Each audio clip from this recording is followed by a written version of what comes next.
lamun urang nyaritakeun para mursalin, para nabiin, urang teh ngarasa wah pohara tur disertai ku pantes lantaran Rasul ba disebut sebagai utusan Allah. Nabi adalah duta Allah, mun dibere wahyu atuh cek hate pantes. Tapi ieu mah hamba-hamba Allah lain Rasul lain Nabi.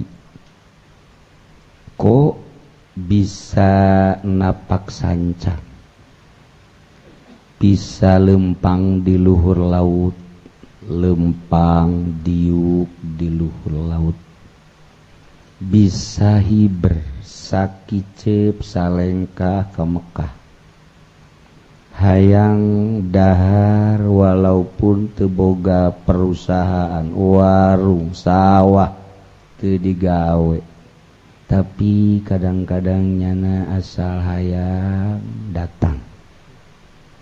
Kan teu perlu dagang karung, ngacape-cape, bari can puguh untung, hutang bae loba,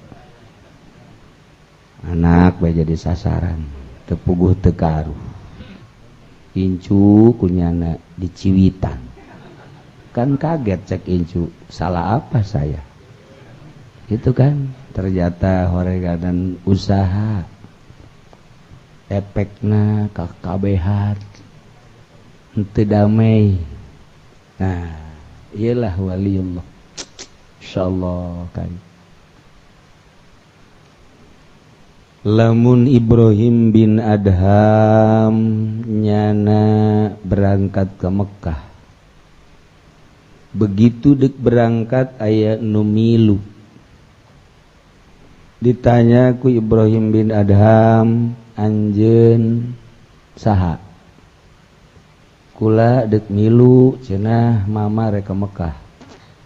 Dek ditanya heula ai maneh agamana naon? Kula Kristen. Haju dek milu, dek milu. Cek Ibrahim bin Adham ngeunaheun lah ai luar agama mah. Yuk berangkat.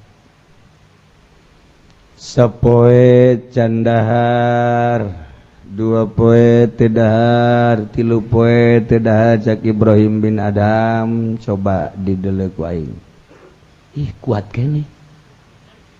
Opat poe can dalahar di perjalanan, diperhatikan ku Ibrahim bin Adham, kuat keneh. 5 poe kuat.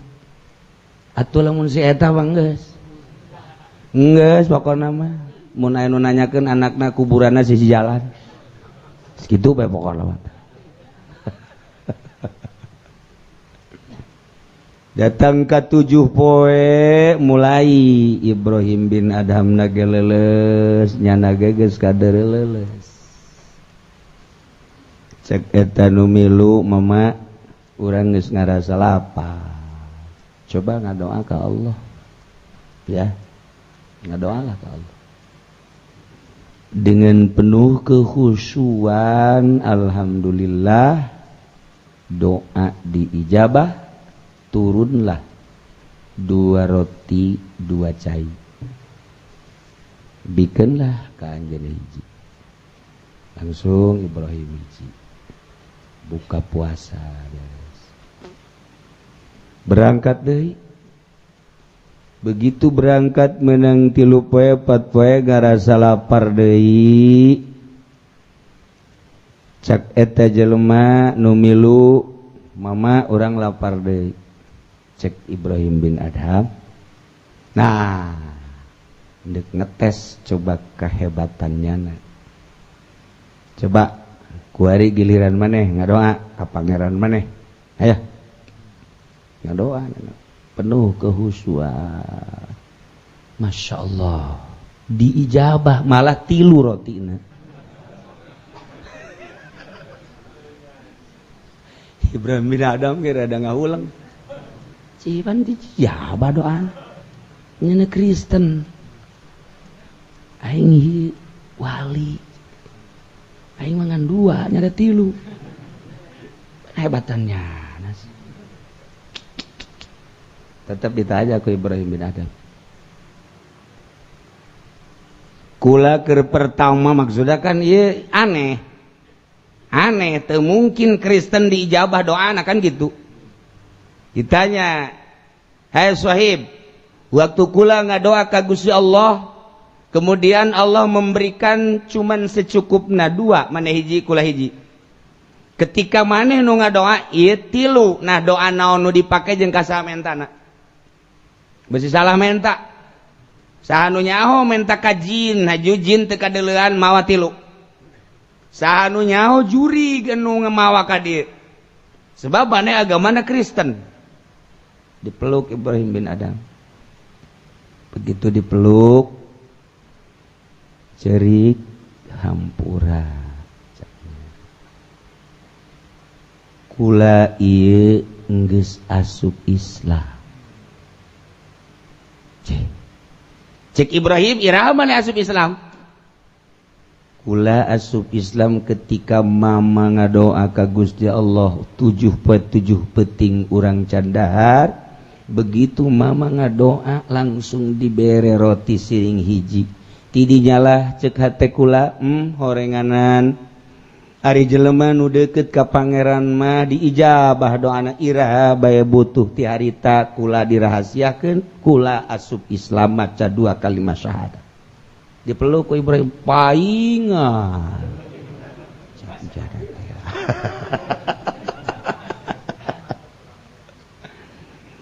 Guys, satu lagi kita bak harti.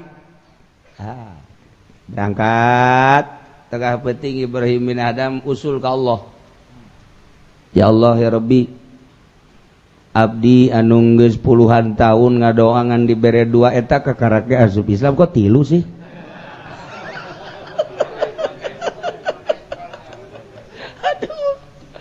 Masya Allah tak, kok sekarang itu jeung Allah teh bisa komunikasi langsung, minta penerangan.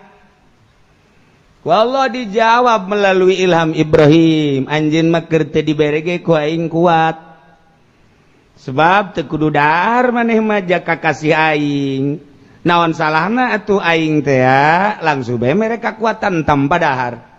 Jalain kakarak ayeuna karasakan ku maneh 40 poe 3 bulan kan teu dahar dibere kakuatan ku aing tanpa dahar aing nu mere nu mantak mere ge kitu roti ieu aya sahib maneh supaya asup Islam nyana asup Islam lah gara-gara diijabah doa. Nah 5 hari 6 hari kemudian nyana ngadoa dibere 3 abeh nyana bungaheun Ibrahim supaya nyana mantep iman. Guys, kemarin kalau baca cerita ke di akhir di Mekah, beres Mekah bakal kayahoan pangkat eta jelema.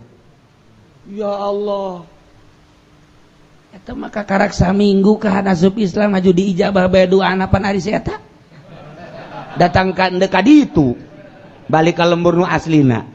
Encan pernah diijabah malah areuweun nu di imah ge. Daon eta kayakinan. Lain tawadu keyakinan. Sok embung eleh bae. Kos deredet make berenuk.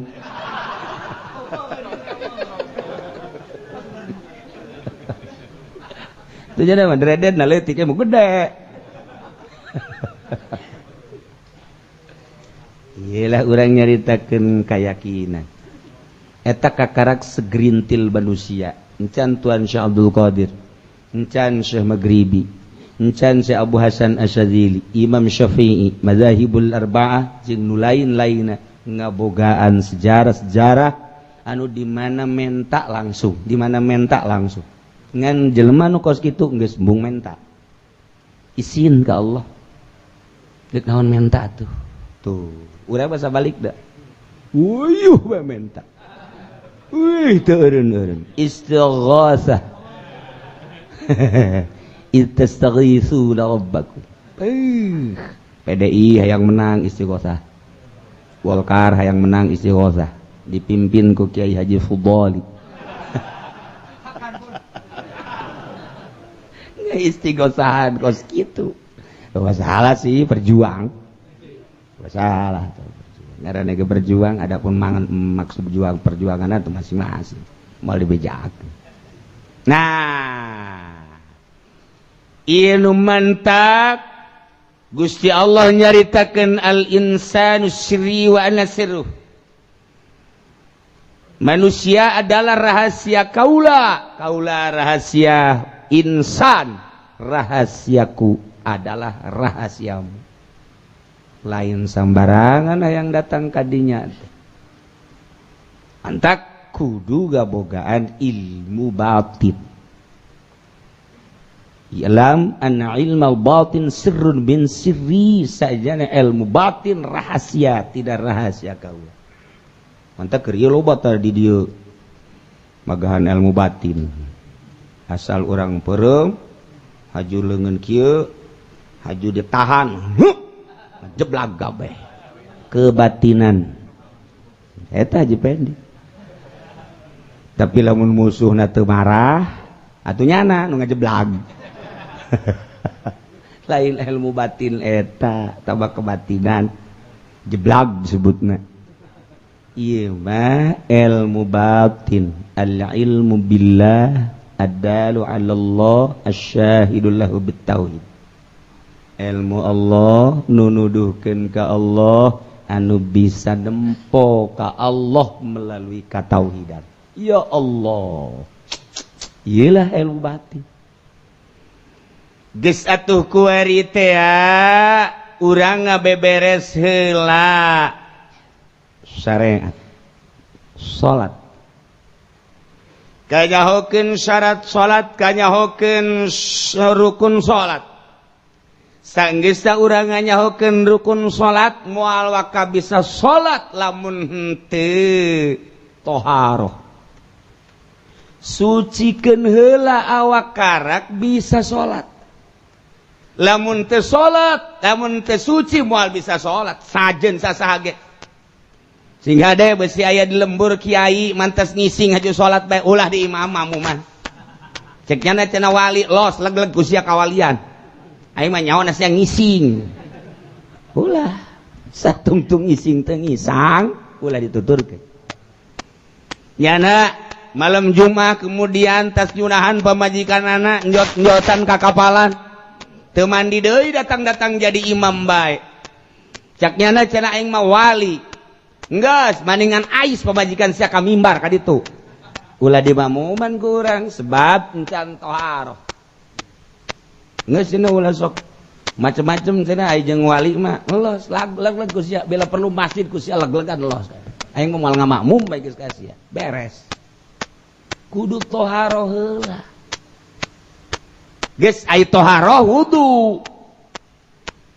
Ai wudu kudu make cai, kudu nganyahokeun heula caina, kadar caina suci apa henteu. Sanggeusna suci nyucikeun apa suci teh nyucikeun. Nah, nantak dibagi tahirun mutahhirun. Tahirun gairu mutahhirin. Tadi aja heula menyerek jadi wali teh nyaho ka cai-cai acan. Teh nyaho ka cai-cai acan.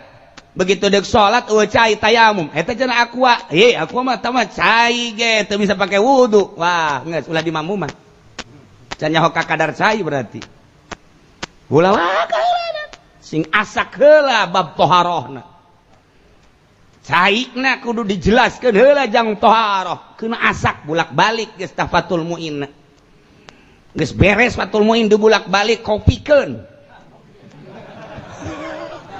aja kusia dibelem ka deui.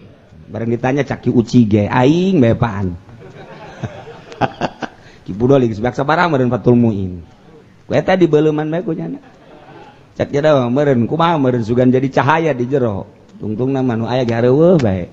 Jaan wae utawian dibeulem ku nyana. Meuli di nu anyar teu kabaca. Tuh. Nah, tah beres. Oh iya guys, ya caina ye. kemudian wudhu nage nu rapih geus suci karak menang salat. Begitu oge ilmu ma'rifat teu meunang waka nyebutkeun ma'rifat dirina ngaku komo batur ngama'rifatkeun ulah waka kudu susuci heula. Kumaha susucina? Tauhidna heula kudu nu asap. Kakarak praktek susuci sakumaha urang dek salat kudu wudu praktek heula nyuci leungeun sungut irung beungeut dan lain sebagainya karak jadi wudu meunang salat kitu keneh ma'rifat tauhidna heula saenggeusna urang ngaji wujud kidam baqo mukhalafah lil hawadits qiyamuhu binafsi datang ka selesai dibagi ieu teh aya sifat nafsiyah aya salabiyah aya ma'ani aya ma'nawiyah praktekkeun heula geus beres praktek kakarak ma'rifat tuh kan lamun tadi praktek susuci zahir lamun ieu praktek susuci batin mun ditanya urang wudunya ai susucina di mana ayo urang wudu susucina di mana atau di si enci ngagandoy sama susucina cenah di kali cadas atuh ngamuk si engko teu beres ya budak anu can kahartieun pan kitu amat susucina encek beda. Nah, lamun urang dek salat kudu susuci zahir. Lamun urang dek marifat kudu susuci batin.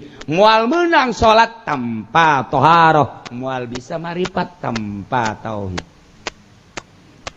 Wudu kan sakadar ngomong doang, wudu teu praktek moal meunang salat. Urang ge kadar praktek, kadar ngomongkeun tauhid teu praktek moal marifat. Ngan zahir jeung batin teh kudu dihijikeun sanggeusna ulah misah-misah hingga hiji bareng. Lamun urang nyaritakeun wujud kidam baqom mukhalafatun lil hawadits maksudna teh deuk tauhidkeun hiji pangeran teh allazi khalaqas samawati wal ard hiji zatna hiji sifatna hiji af'alna hiji praktekkeun cara meraktekeunana bareng jeung syariat supaya timbul sirrun min asrarillah. Ulah wakanu jauh teh datang ka mujahadah, riyadhah, kemudian muhasabah, tafakur, zikir. Eta mah panjang teuing. Jeung hese. Kuari mah wudu. Praktekkeun wudu ye. Wudu zahir jeung wudu batin. Lain. Cai geus bersih, tauhid bersihkeun dulu hati. Caina geus bersih, siap tahirun mutahhirun.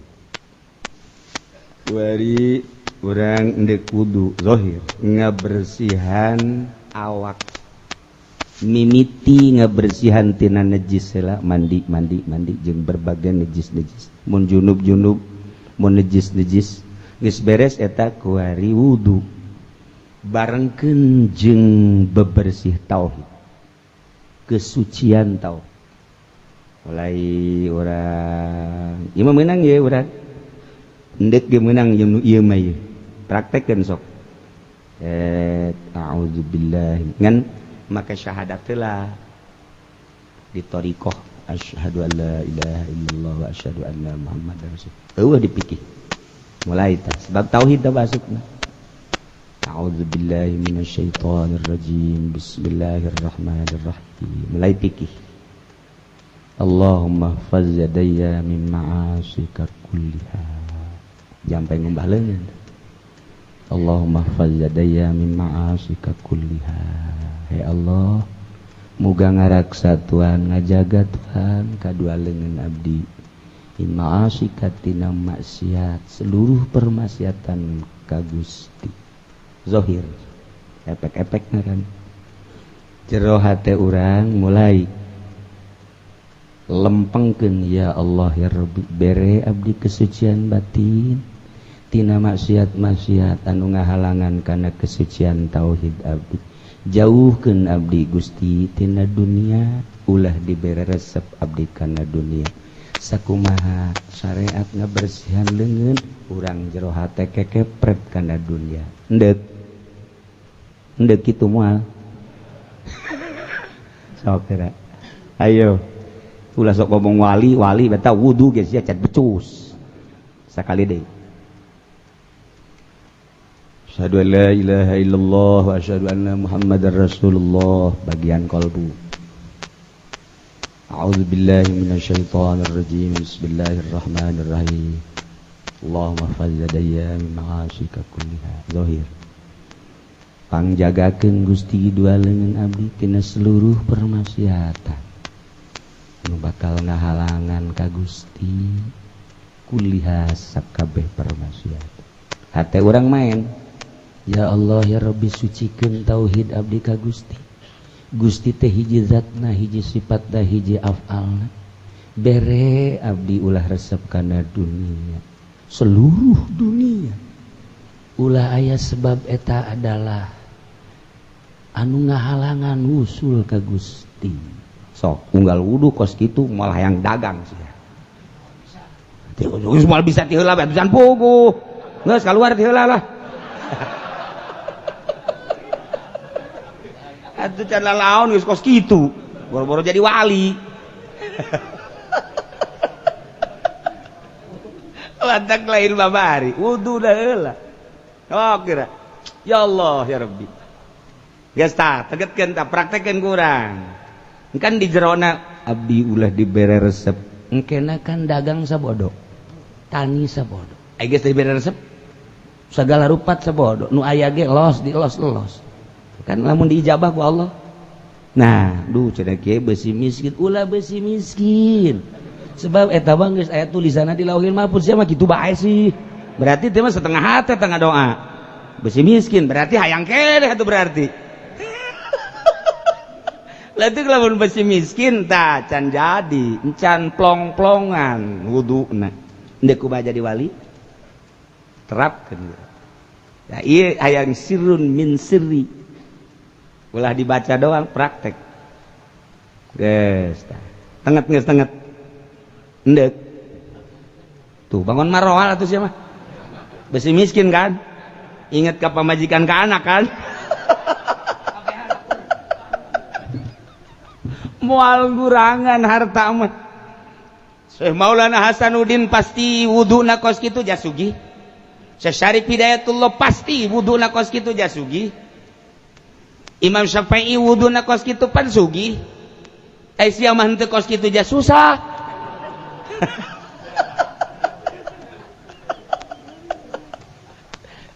jepel gelap geus aki geus garing penah nuliskeun ukuran sehat urang umur urang sehat urang gering urang dunia urang atuh teu kudu sieun-sieun aduh cenah eungap Kiai besi haju truk bae aduh cenah dagang order sok praktek kitu wudu urang eta mah masalah geus lamun endeu masalah mantap wudu moal bisa cepet bangsa nu laluhur mah sebab ditafakuran mulai lalaunan iblat caina di tilik heula teliti jang nyucikeun zahir syariat ku ari beres syahadat ta'awud bismillah seperti eta sakumaha doa tadi jang nyucikeun zahir tauhid urang sucikeun tina wusul ka Allah yalah sakumaha leungeun pake kekepret Gusti tidak cai kepretkeun hate abdi tina dunia beres kuari sungu tadi begitu urang kasungut maca doa Allahumma Hah? Doa kaparati kasungut Hah? Allahumma ini ala dzikrika wa syukrika suci baju terus enggak sekarang gitu iya mesti can apal kene Allahumma ini ala dzikrika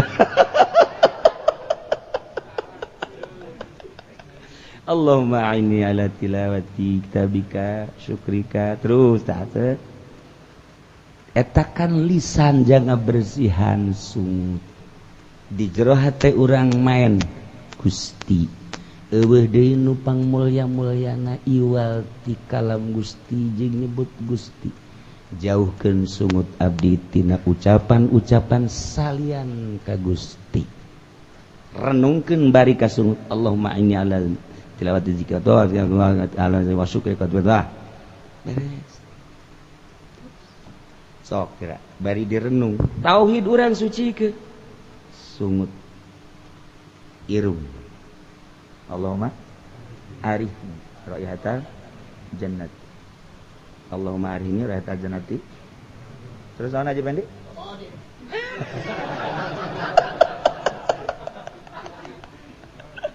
lantarodin Gusti pangambeukeun irung abdi aambean sorga berarti kaambe angin-angin sorga pengajian angin sorga ngambe marhaba angin sorga ngambe salat maca Quran angin sorga maca ge kudu berobani nu ikhlas angin sorga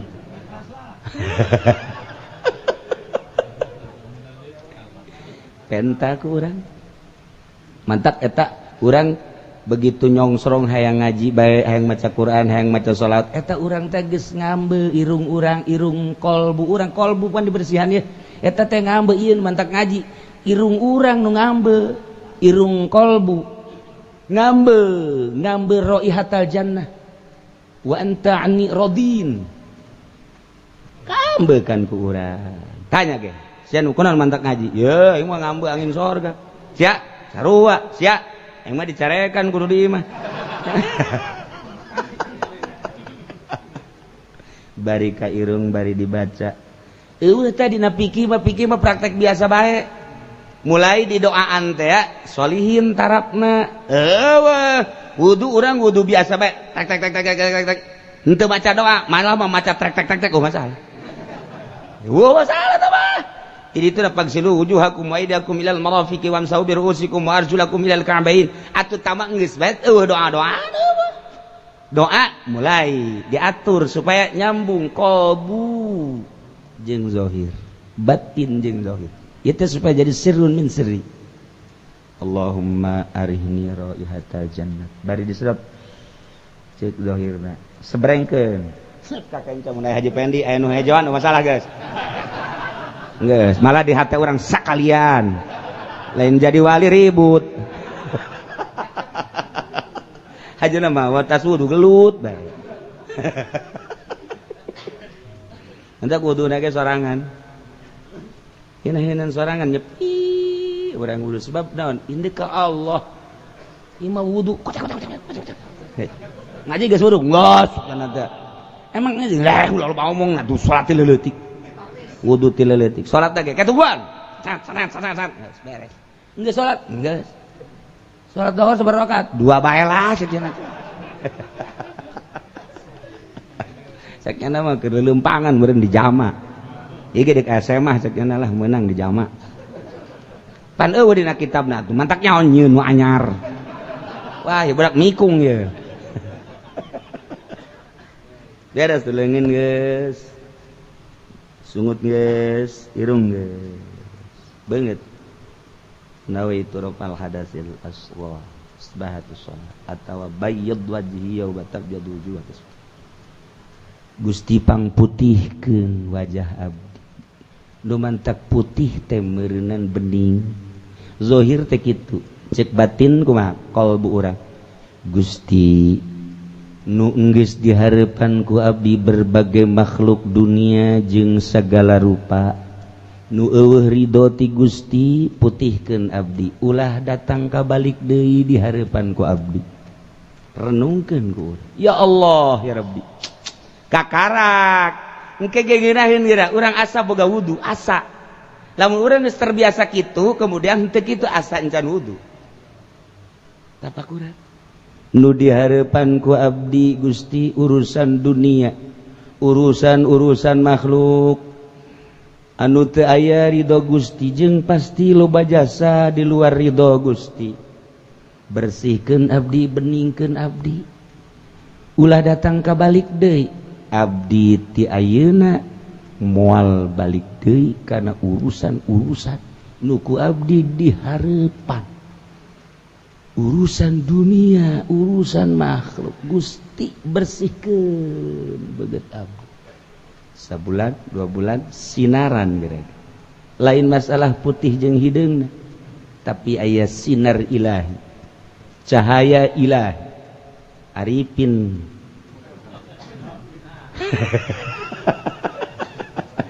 cahaya ilahi sinar ilahi deui nyadar aya cahaya ilahian bakal katempo gerage jelema laleumpang dek kamarana ta jelema deungdok maksudna isuk-isuk mani bring-bringan kitu hanya untuk sebuah jabatan sebuah sesuap nasi aya ridho Gusti henteu kebal-kebal kitu urang kan kuari mah henteu malah urang balap jeung nyana balap urang lamun geus diijabah doa putihkeun abdi beningkeun abdi zohir banget abdi bayyid wajhi yauma tabyaddu wujuh wa taswaddu wujuh jaga di akhirat nu mantak yauma tabyaddu wujuh wa taswaddu wujuh teh berarti kan eta teh ketauhidan tauhid urang teh sucikeun Gusti dunia nu geus dihareupan ku abdi makhluk geus dihareupan ku abdi nu eueuh ridho Gusti nu ku abdi dihareupan sucikeun abdi bersihkeun abdi Gusti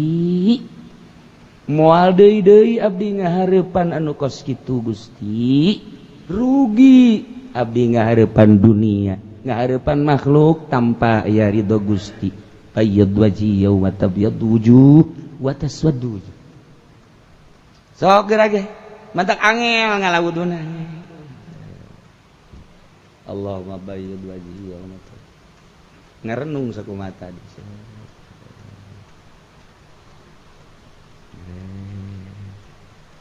ieu mah ngalawudu sakumaha papatong ngisang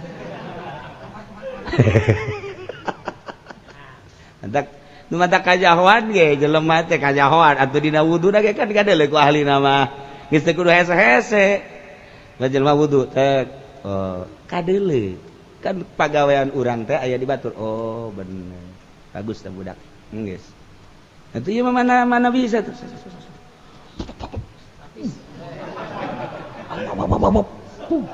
ieu mah bulan puasa dikajerokeun saja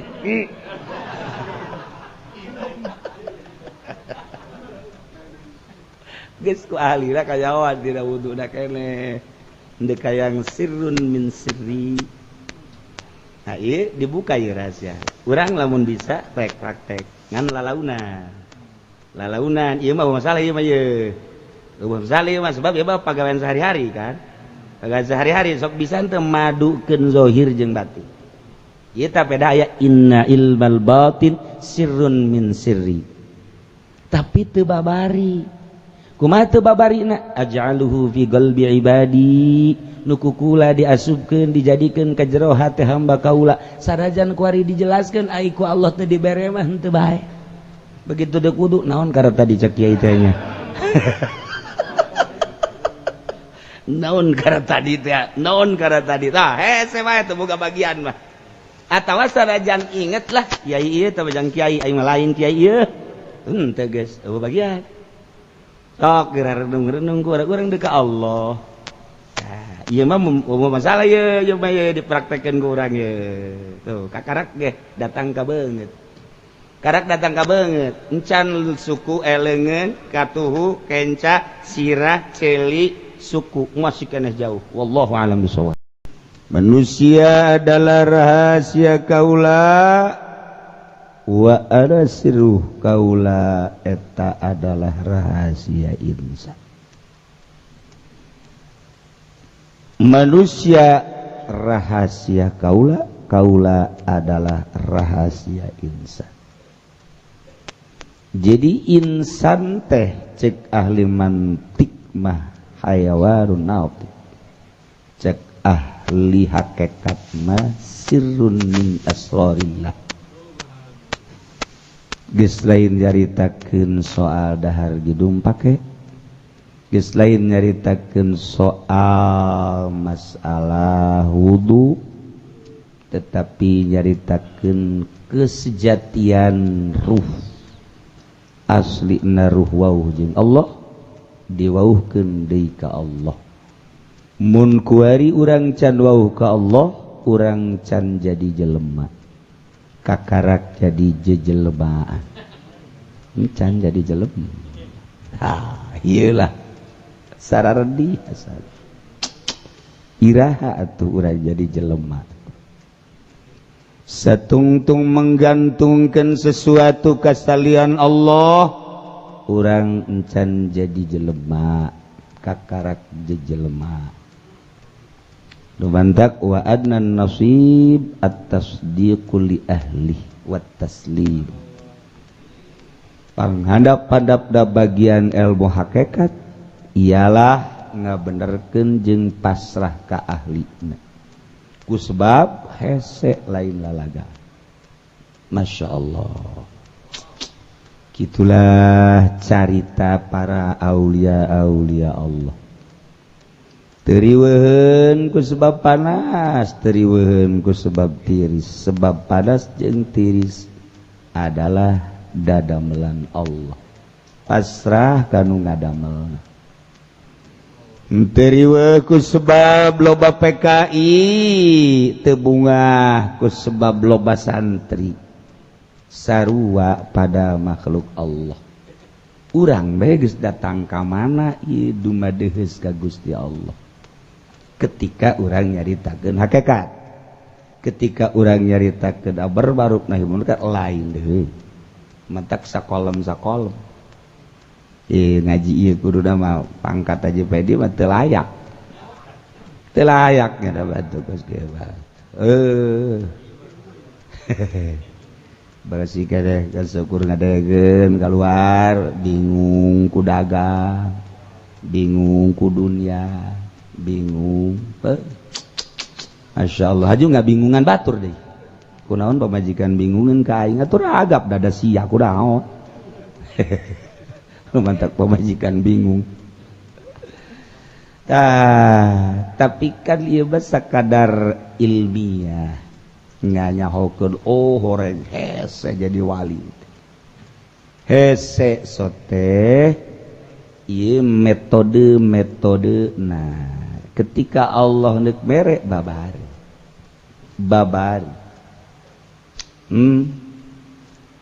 Ibrahim bin Adam sakumaha tadi ngimpi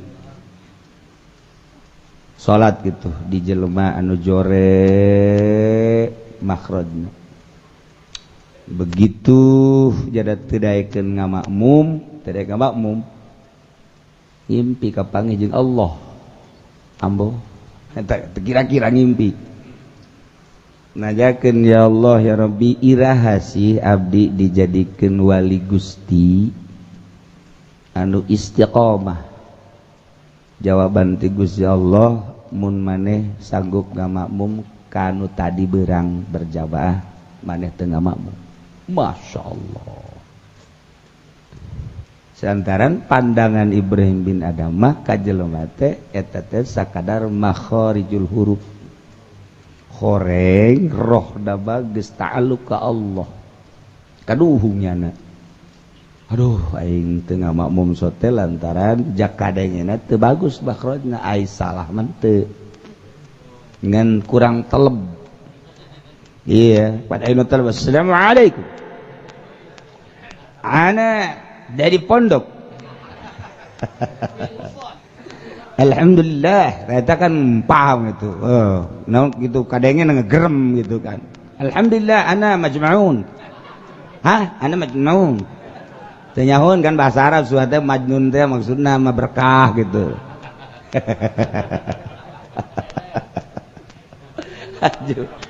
aja tacak anu dihareup da oh naam oh iya oke barang nanyakeun teh nyana ai majnun naon edat oh edat balik deui nyana ana wa anta sawa-sawa majnun teu eleh jelemana mah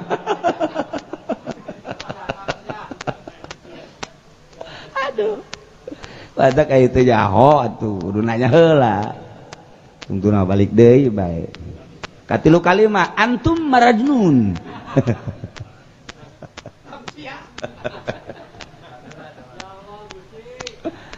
nah ieu hese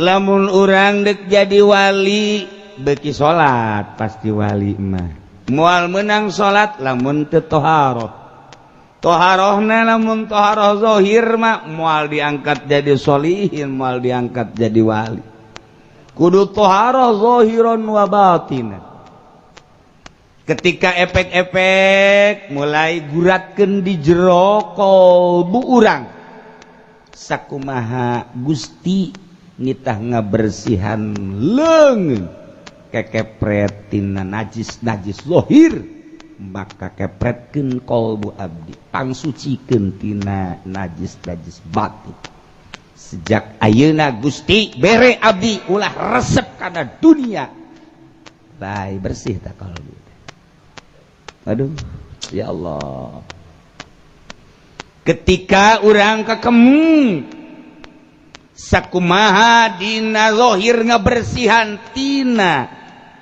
najis jeung kokotor zahir maka di jero hate sucikeun abdi Gusti nu patali jeung sungut ulah dibere nyarita salian caritaan nu mengarah ka Gusti ya Allah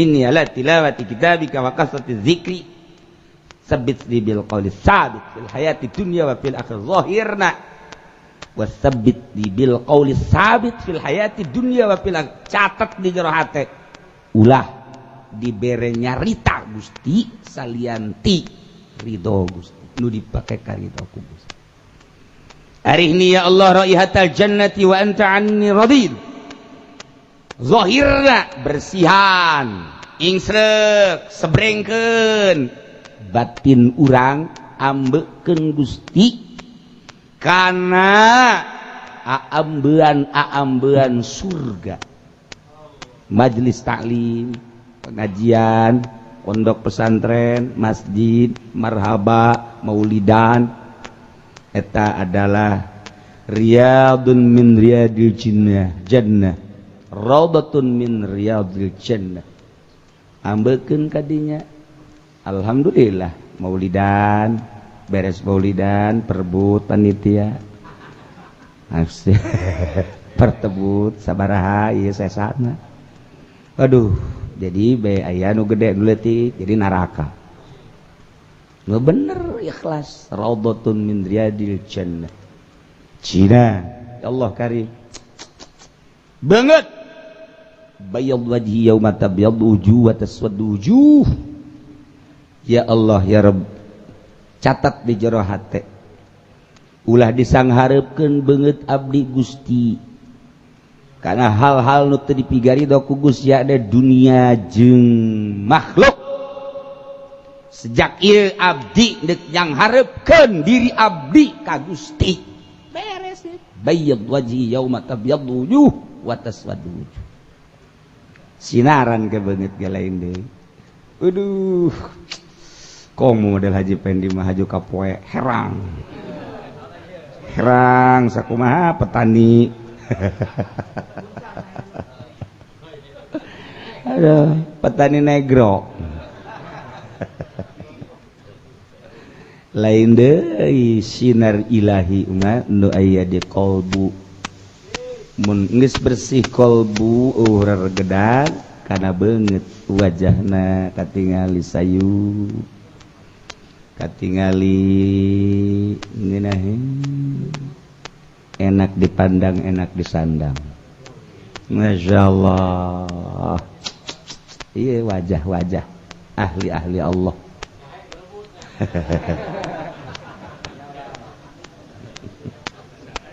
Leungit Allahumma atini kitabi biyamini wa hasibni hisaban yasira. Catat di jero hate Gusti tibalik tepikeun ka ayeuna loba hal-hal anu ku abdi dicekel hanu haram mulai ayeuna. Gusti pangjagakeun leungeun abdi tur abdi bade ngaraksa diri abdi sekuat tenaga abdi bere abdi kekuatan moal nyekelkeun sambarangan anu dilarang ku Gusti. Catat di jero hate urang abeh zahiron wa batina. Tuh Masya Allah gitu kene ketika kanu kenca di sabaraha puluh ratus ribu barang-barang anu dilarang ku Gusti nuku abdi dicekal wala tu'tini kitabi bisyimali miwara dhahri. Di ayeuna Gusti leungeun abdi gurat batu itu ari deuk Allah mah gurat batu moal dicekelkeun deui kanu dilarang ku Gusti. Nu katuhu mah Gusti gurat batu rek disiapkeun pake cecekelan nu dipake karidho ku Gusti. Gurat batu nu kenca moal dicekelkeun kanu dilarang ku Gusti. Gurat batu moal. Kos kitu deuk ka Allah kan secara mutlak. Secara mutlak deuk ka Allah mantak doana ge Allahumma anta maksudi wa ridhaka matlubi. Lain dipajang di nu loba jelema. Di mandek pidato ngadoa eta. Dek pidato bagi Allahumma anta maksudi puguna ngan berkat waridho ulah sok dibaca di pejemon kos kitu mah sorangan bae lain pun sia. aduh ulah sok dibaca di dulu lembat apa urusan urang jeung Allah. Engke cak Allah geus datang ka mana tuh sia ngamaksud ka aing deuk datang ka mana sia ngamaksud hayo ieu mah pidato sagala la ilaha illallah la maksuda bihaqqin illallah dipidatokeun la ilaha illallah la matluba bihaqqin bil wujud la ilaha illallah la aing ngegetek gadengeuna ge tapi lain jang dika kemaskeun ka batur sorangan kos kitu mun anu pidato kos kitu mending dirante. Kede lamun anu pidato sahabat cenah Ki Pudoli rante. Ai Haji Pudoli leuwih ti heula memeh ngomong rante ti heula kana mah. Gejeburkeun ka ditu. Pidato ulah anta maksudi waridhaka matu ulah dipidato. Sebab can akur jeung dirina. Datang ka mana nyana? Ngamaksud ka Allah. Geus encan nyatet di jero hate. Tuh.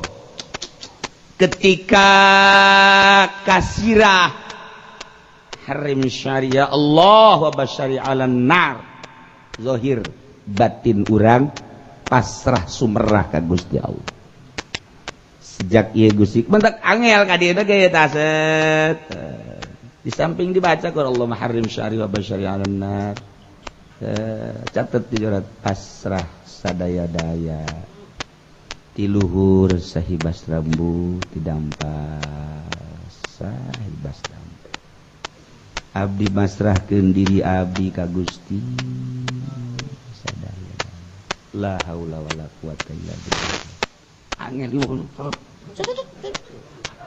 geus wajib geus beres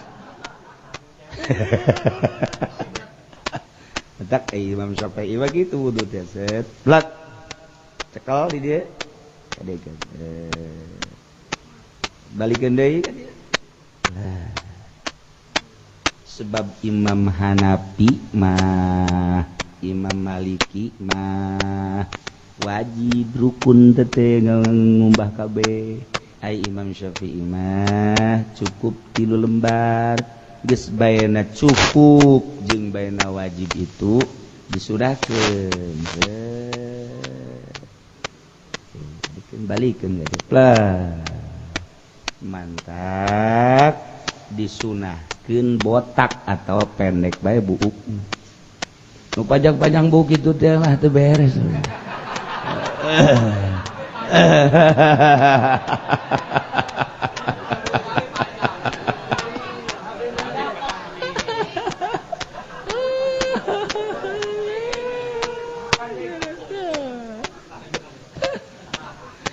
Jeung lalaunan gitu teh sakumaha Allahumma harrim sya'ri wa basyari laut di jero hate catet pasrah abdi Gusti masrahkeun sadaya-daya diri abdi pasrah ka kabeh awak ieu mah ai tadi mah harrim sya'ri wa basyari nar zahir kuari pasrahkeun jero hate nyanggakeun sadaya-daya pasrah abdi ka Gusti teu boga kekuatan jeung daya iwati Gusti abri masrah diri abdi zahiran wa batinan ka Gusti kitu terus ka ceuli urang teh ya zahirna dibersihan sunah sarua jeung tadi gurat batu Gusti abdi moal pang abdi rek ngadengekeun aturan-aturan anu menuju Gusti nu kenca gurat batu jero hate abdi moal ngadengekeun nu dilarang ku Gusti kan eta aya gurat batu kitu pasti geus janji ka Gusti Allah ketika aya sesuatu urang ngarumpak tobatan astagfirullahalazim tobatina naon abdi panjanji ka Gusti abdi jalir janji geus beda tobat da tadi mah zahir hampura Gusti ceuli abdi hampura ieu mah geus menuju ke arah batin abdi janji pan ka Gusti rek ngadengekeun aturan-aturan Gusti jeung ngalaksanakeun moal ngadengekeun nu kenca kanu dilarang ku Gusti tapi abdi jalir tidak janji ngabohong abdi ka Gusti boh tobatan ketika kasuku nu katuhu ya Allah ya Rabb jagakeun suku abdi ulah dilengkahkeun sambarangan ngalengkah Gusti nu katuhu abdi gurat batu pasti rek dilengkahkeun suku abdi teh kada ridho Gusti nu kenca gurat batu moal dilengkahkeun kanu dipake kebendu ku Gusti beres geus zahirna urang teh bersih wudu fikih batin urang geus wudu batin geus bersih zahiran wa batinan eueuhna naon di qalbu urang sakali dua kali tilu kali 4 kali 5 kali terus seminggu 2 minggu Allah kan ningali ka pelaksanaan urang pagawean urang wallahul mu'ti wa ana qasim cek Kangjeng Nabi Allah anu mere kula nu ngabagi melalui lawang Kangjeng nu ngabagi-bagi sholawat terus ka Kangjeng Allah nu bakal mere engke aya disebut tiflul galbi artina tiflul galbi teh jadi ieu teh urang keur wudu teh aya bisikan hati ketika urang sakumaha tadi tah wudu zahir jeung batin aya di atas eta aya suara lain suara bisikan tah aing pan mere ka sia kurang kumaha eta teh geus hese dijabarkeun sebab ketika urang wudu zahir wudu batinna sakumaha tadi aya tiflul qalbi yakni aya nu ngomong ketika urang maca teh ngalaksanakeun pamere aing loba batur gagah tapi teu dibere ieu teh bagian pamere aing tah sia kos kitu tah sebab urang geus datang ka zahir jeung batin tah ku aing dibere sakumaha nabi aing nyaritakeun wallahul muti tah sia ku aing dibere mulai nikmat teu bisa dihayal tah mah ke urang dihayal-hayal tuh sia teu bere edan teu bisa tah tiflul qalbi timbul sorangan eta mah teu bisa dijabarkeun teu bisa dijabar sebab rasa jadi timbul ti dinya teh mimiti zahir urang maca sanggeusna baca di jero hate digurat batukeun sakumaha tadi kekepretina dunya ayat tiplul qalbi teh lantaran aya nu ngomong seakan budak leutik nu ngomong tah seketika urang bareng teh bahasa teh bareng tah sia dibere wudu moal pati-pati sia digerakkeun wudu lamun lain kekuatan abdi eta teh lamun lain kekuatan aing cek Gusti Allah eta teh bagian pamere aing batur mah teu dibere ku sia paling wudu zahir sia mah geus datang ka durgubat pamere aing wallahul muti buktikan jadi keur wudu teh ngomong ngarawecok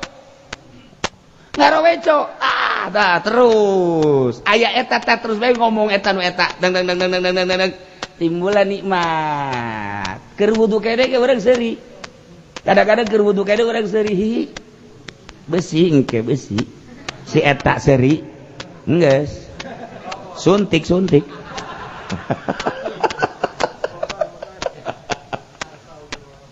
iyalah eta mah perasaan masing-masing di atas eta engke aya deui perasaan zauqun nafsi kakaraktil eta mah ngaranna tiplul qalbi ku ari zauqun nafsi perasaan batin teh geus karasa tah tadi kan bisik-bisikan mimiti zahir pikih kemudian batin bersih ayalah bahasa eta zauqun tiplul qalbi timbullah zauqun nafsi teh perasaan batin urang nikmat di atas eta zauqul haq geus wudu teh angel lain kuceprak salat makin angel engke aya angel aya cepet aya angel aya kumaha nyetelna aya cepet bisa tek lantaran nyetelna kadinya mun cara sekrup sia jangan sekrup teh sia mah heueuh bae cek urang eta mah teh nyekrup tah budak nah ieu baud nomor 12 ieu na ye murna nomor 12 jadi nyekruk ngaranna pan ai si eta mah ai baud nomor 12 ai ieu na ye nomor 15 teh nyekruk ngaranna jadi dikut-ikut tuh dong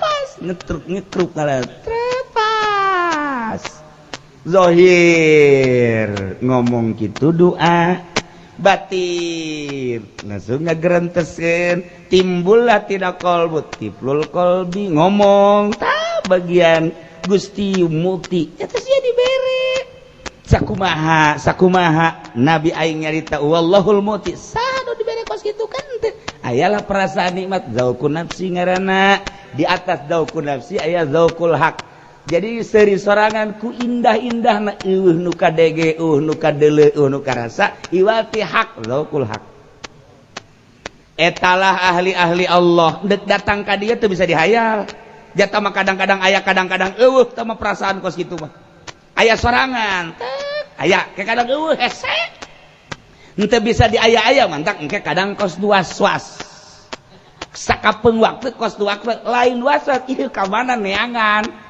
eta ka mana tuh nu lazat teh nikmat nu hese dicaritakeunna eta mah kenikmatan anu eueuh lantaran eueuh bae kadang-kadang sakaligus bae atuh kapikih deui Allahu akbar mun salat teh wudu kitu keneh eta mah kan pamere Allah nah tinggal ngalengis anu ngeunahkeun teh ka mana eta teh tafakur urang naon ieu nu jadi ganjelan ieu mungkin deuleu denge atawa ubral obrol ucap atawa kadaharan inuman pakaian hayang make jas waduh padahal panas tetep make jas bae ieu horeng